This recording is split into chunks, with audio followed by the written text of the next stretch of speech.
ГСП онлайн. Городские новости сейчас.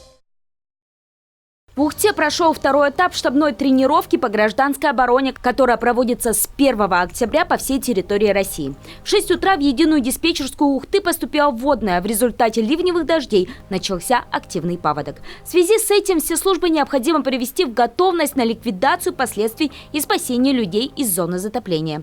Помимо отработки действий прошла и проверка сил и средств. Это только те силы и средства, которые у нас органы повседневной готовности, то есть экстренники 01, 02, 03.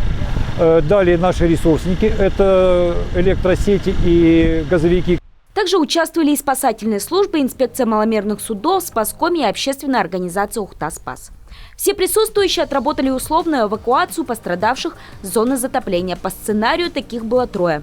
Их перевезли на другой берег реки Ухта с улицы Заречной. Именно эта часть города обычно страдает от паводка. Первыми, кто встретил их на суше, к слову, были воспитанники военно-патриотического клуба юных пожарных «Барс». Но здесь именно шло оказание первой доврачебной помощи. То есть это приемка пострадавшего, соответственно, фиксация его в надувных носилках и уже транспортировка непосредственно до скорой помощи. После этого условных пострадавших разместили в пункте временного пребывания бассейне «Юность».